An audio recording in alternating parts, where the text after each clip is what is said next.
Hello and welcome to the Good Podcast on iCode Media. On today's bonus episode, what I'd like to do is address another topic. I hate when I have to do this. It is not intended to belittle anybody in terms of social media.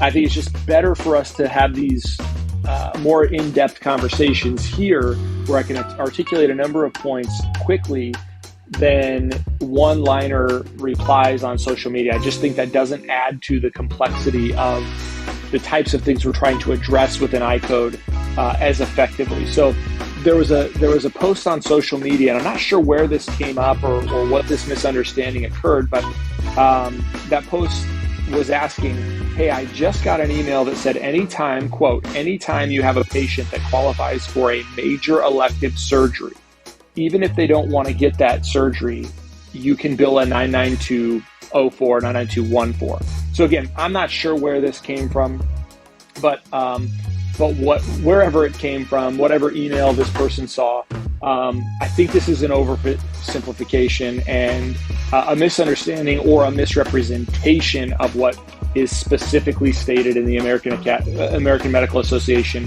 2021 and 2023 documentation guidelines.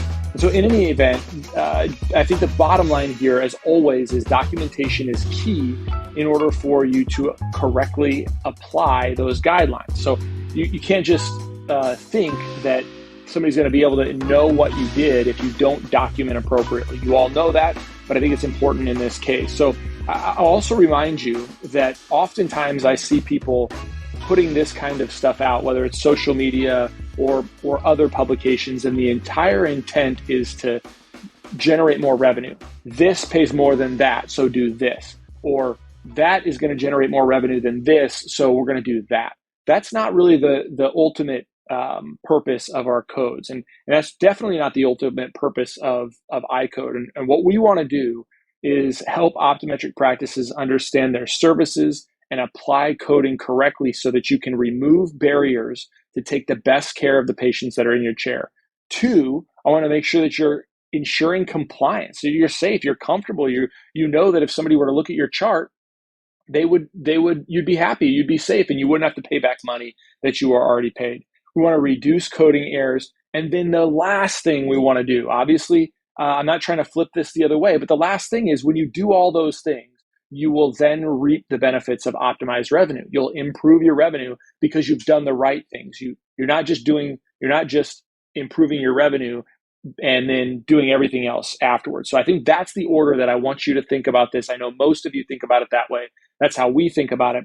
So let's get into this. I'm not sure where this original information came from, but let's look at the AMA's 2023 guidelines on evaluation and management codes. It specifically states that a moderate risk, so a level 4 type of risk, could include, an example would be, quote, decision regarding elective major surgery with identified patient or procedure risk factors, end quote.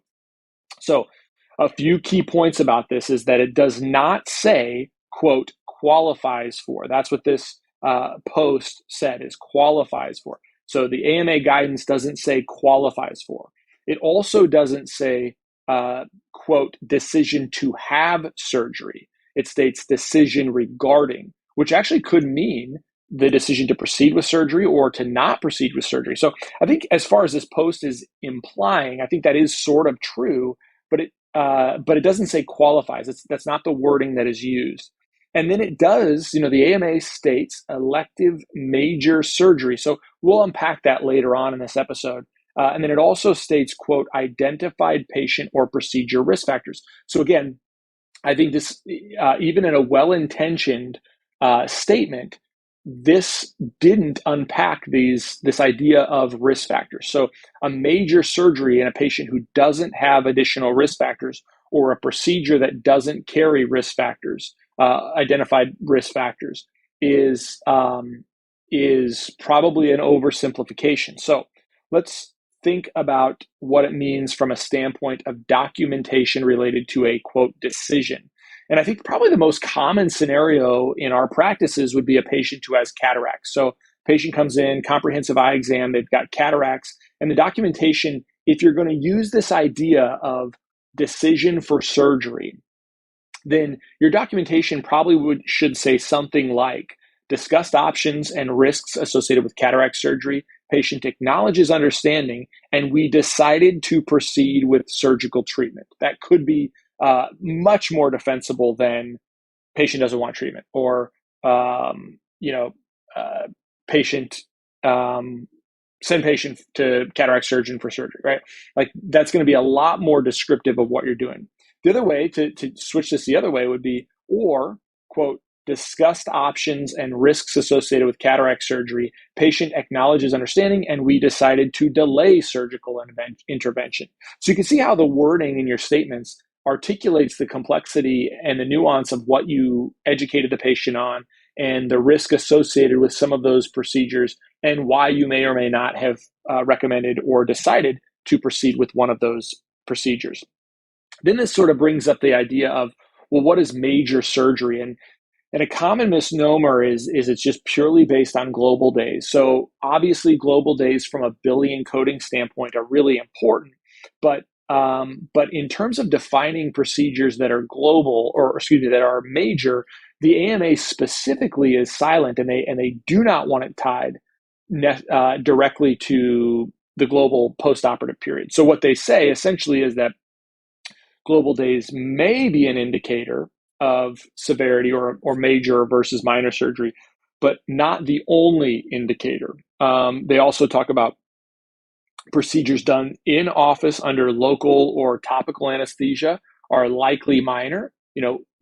Then the other side of that is that procedures that are done in a hospital setting or an ambulatory surgical suite are more likely major.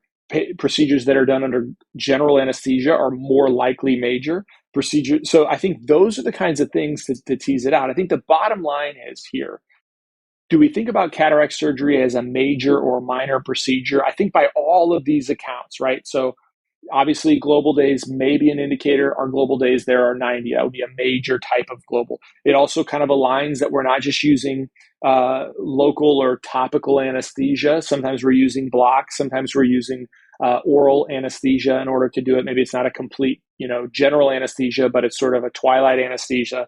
That's probably more likely major. And then it's not done in our offices. It's done in an OR or an ambulatory surgical suite. So I would say that likely your cataract surgery would be a major procedure. And then what about additional risk factors? So what does identified patient or procedure risk factors mean? And really, you're just documenting risk factors. So if we're talking about cataract surgery, then an example might be that the patient is a steroid responder, right? So your description of the patient, discussed options for cataract surgery, patient options and risks associated with cataract surgery, including potential for IOP spike due to patient history of steroid response, right? Those kinds of complexities within the nuance of your documentation makes it a lot easier to justify how you arrive at those codes under an audit. Or a patient has pseudoexfoliation, for example, that might place the patient at a greater risk during cataract surgery. So document those risk factors. I think the bottom line is apply the guidelines appropriately, and don't simply code higher just for the sake of coding higher and generating more money. I clearly want you to generate more money in your practice, but deliver the best care for your patient. Document the care appropriately, understand the coding guidelines, and then reap the financial rewards. iCode is here to help you navigate these regulations now with the 2021 and 2023 AMA guidance, and with updates in the future like 2024 updates. We've broken down our resources already based on these updates. On January 1st, 2024, we'll also be adding a module for insurance verification and submission so you can train new billing staff on best practices. We've received great feedback on our beta version of this module, where one of our subscribers specifically used it to completely train a brand new virtual assistant to perform insurance submission in-house, which resulted in thousands of dollars monthly savings by returning this process to their control. So thanks to all of you who have been subscribers. Thanks to those beta testers out there. We look forward to working with you in the future and new subscribers in the future. So have a great week. I hope this was helpful. Please comment in the show notes. Talk to you soon.